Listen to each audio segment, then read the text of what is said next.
Bonjour à tous et bienvenue dans cette nouvelle vidéo de Deutsch ist einfach. Oui, le format de vidéo s'appellera maintenant DIE, Deutsch ist einfach, ou tout simplement Deutsch, l'allemand est facile. Alors, après avoir vu la conjugaison de certains verbes réguliers comme basteln ou encore spielen, nous allons nous exercer à la construction de phrases simples. Donc, comme en français, c'est un sujet, un verbe et un complément, quel qu'il soit. Donc, enfin, un complément quel qu'il soit, je vais vous apprendre ça en même temps, ça sera beaucoup plus simple. Alors, pour faire une phrase en allemand, c'est tout simple, comme je vous l'ai dit, sujet. Donc, ich, je, mes parents, meine Eltern, je sais pas, mon chien, mein Hund. Le sujet, voilà, comme en français. Ensuite, le verbe. Le verbe, vous mettez celui que vous voulez, tant que vous le conjuguez, bien sûr, et qu'il y ait une concordance des temps entre le sujet et le verbe. Par exemple, on ne dira pas wir trinkst. Nous bois. Non, non, c'est nous buvons. Il faut qu'il y ait une concordance quand même. Voilà, comme en français. Ensuite, le complément. Alors le complément, cela dépendra de deux choses, principalement. On va apprendre la plus facile, qui s'appelle... Enfin, je vais vous apprendre les cas au passage, mais nous le verrons plus précisément, mais vraiment plus précisément, dans une prochaine vidéo. Peut-être la prochaine, peut-être celle d'après. Je ne sais pas encore. Mais quand on fait une phrase, vous connaissez sans doute le COD en français. Alors je sais pas, je mange une pomme. Le COD, c'est une pomme. Donc, complément d'objet direct. En allemand, le complément d'objet direct est tout le temps instauré par ce qu'on appelle en allemand l'accusatif. Je sais que ça fait peur, mais c'est pas dangereux, ne vous inquiétez pas. L'accusatif, ça correspond au COD français. Donc, alors, et pour ça, nous allons voir quelques exemples. Alors, je mange une pomme, par exemple. Le verbe manger est le essen, qui est un verbe irrégulier, je préfère le préciser, mais les verbes réguliers, au présent, aucun souci, sauf à la deuxième et troisième personne du singulier. Donc, essen, à la troisième et deuxième personne du singulier, se dit du isst, I2ST ou IS7T. Le S7, je vous en ai parlé, c'est le sort de B avec une barre, la barre du bas qui descend un peu plus bas et qui fait office de double S au niveau de la prononciation. Et pour R, c'est R ist également, I2ST, pas de souci. En fait, si c'est pareil, c'est parce qu'en fait, on a enlevé un S à la deuxième personne du singulier, à tu, parce que sinon, ça faisait ist avec 3 S. Donc, il y a une contraction de fait qui fait que du coup, on enlève un S du verbe essen ou de la terminaison comme vous le souhaitez, et on a contracté pour qu'il n'y ait plus que 2 S au lieu de 3. Tout simplement, c'est à retenir si ça vous intéresse. Mais voilà, le principe est que pour R et du, c'est s'écrit I2ST pour Essen. Donc, tu manges une pomme. Alors, du isst.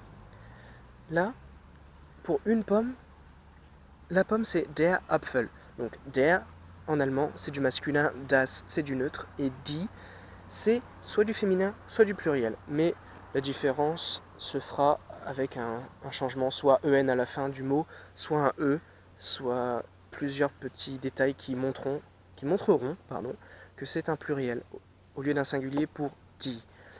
Donc, der Apfel masculin, pour dire un, par exemple, un chien, un meuble, je sais pas, un terrain, pour l'équivalent en allemand c'est ein, E-I-N, comme les chiffres, ein, sans le S, mais je vous apprendrai les chiffres dans une prochaine vidéo.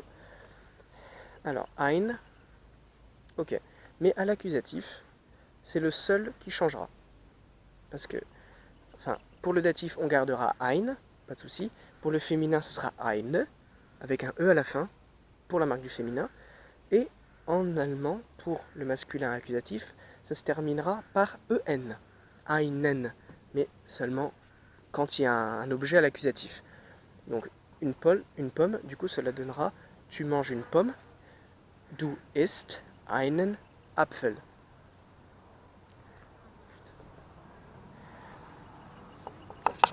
Donc j'espère que vous avez compris le principe. Alors maintenant je vais vous donner quelques mots de vocabulaire pour pouvoir faire vous-même vos phrases. Alors, je vais vous donner le verbe trinken, qui veut dire boire. Celui-ci est irrégulier, mais a la particularité de se conjuguer comme un verbe régulier au présent seulement. Il est régulier pour le présent, mais dans l'ensemble, il est irrégulier pour le prétérit et le parfait. Donc le prétérit et le parfait.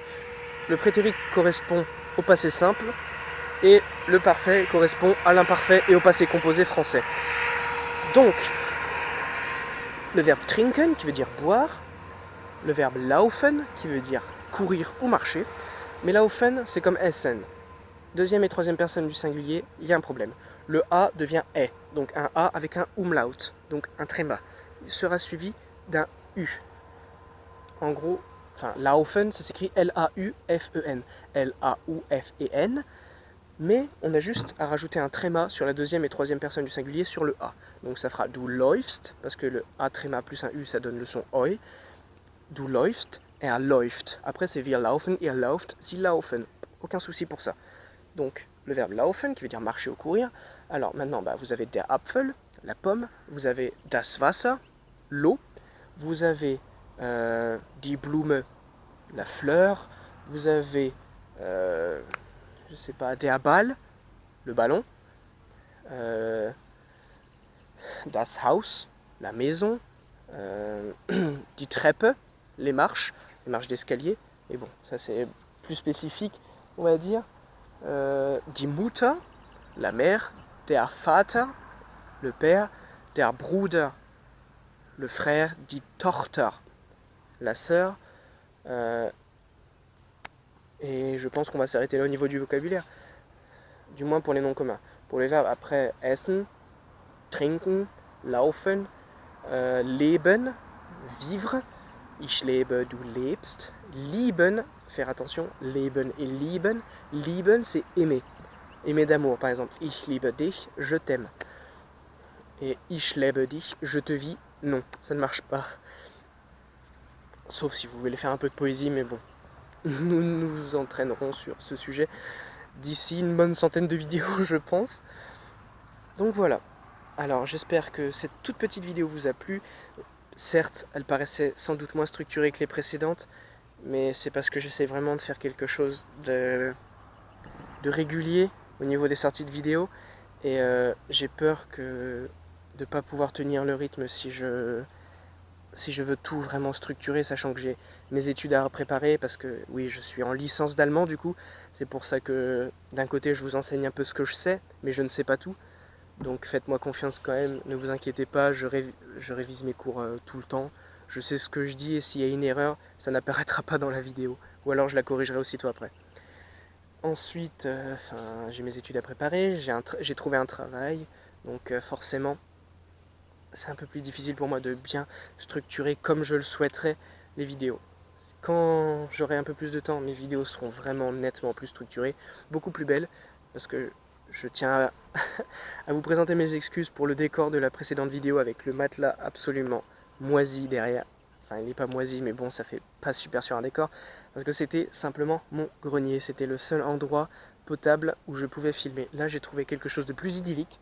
Mon terrain, et j'ai une nouvelle caméra qui filme en Full HD. Je n'ai plus à filmer avec mon téléphone ou avec la webcam de ma caméra. C'est super.